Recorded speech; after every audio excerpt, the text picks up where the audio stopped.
Hello everyone, সবাই কেমন আছো? আজকে তোমাদের জন্য যে ভিডিওটা নিয়ে এসেছি, তোমরা গাড়িটা দেখতে পাচ্ছ।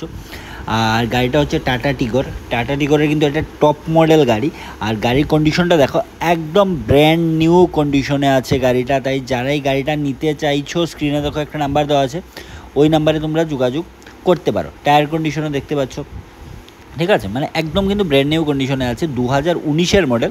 আর অ্যাড্রেসটা বলে দিই, যাদেরই গাড়িটা নেওয়ার ইচ্ছে, তোমাদের এটা ধর্মনগর থেকে নিতে হবে। অ্যাড্রেসটা হচ্ছে ধর্মনগর। আর এস নাম্বারে আছে টাটা টিগর টপ মডেল গাড়ি, ঠিক আছে। 28,000 কিলোমিটার মাত্র কিন্তু গাড়িটা রান করেছে। গাড়ির কালারটাও দেখতে পাচ্ছ, মানে একদম ব্র্যান্ড নিউ বলতে পারো, শোরুম কন্ডিশনে আছে এখনও গাড়িটা। আর ভেতরের কন্ডিশনটা আমি তোমাদের দেখিয়ে দেবো। ভেতরের কন্ডিশনটা দেখে নাও, ভেতরেও কিন্তু একদম ফ্রেশ কন্ডিশনে আছে।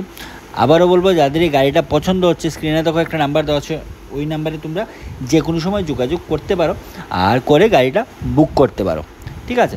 এখন চলো আমি বলে দিই গাড়িটা কত কিলোমিটার রান করেছে। গাড়িটা কিন্তু রান করেছে মাত্র 28,000 কিলোমিটার গাড়িটা রান করেছে। আর রিফাইন্যান্সও অ্যাভেলেবেল আছে। কেউ যদি রিফাইন্যান্স করে গাড়িটা নিতে চাও, সেটাও সম্ভব, রিফাইন্যান্স করে গাড়িটা নিতে পারবে। আমি যথেষ্ট ভালো করে দেখিয়ে দিয়েছি। তারপরেও যদি কারোর আরও কিছু জানার থাকে, ঠিক আছে, তোমরা স্ক্রিন নাম্বারে যোগাযোগ করতে পারো বা গিয়ে একবার ভিজিট করে ভালো করে দেখতে পারো, টেস্ট ড্রাইভ নিতে পারো। যদি পছন্দ হয় তাহলে তোমরা গাড়িটা বুক করতে পারো, ঠিক আছে। এখন আমি গাড়িটার প্রাইজে আসছি। গাড়িটার প্রাইস রাখা হয়েছে, কিন্তু প্রাইসটা বলার আগে বলে দিই, মাত্র 1 লাখ টাকা ডাউন পেমেন্ট দিয়ে কিন্তু তোমরা এই গাড়িটা নিতে পারবে। আর প্রাইস রাখা হয়েছে মাত্র 3,85,000 টাকা।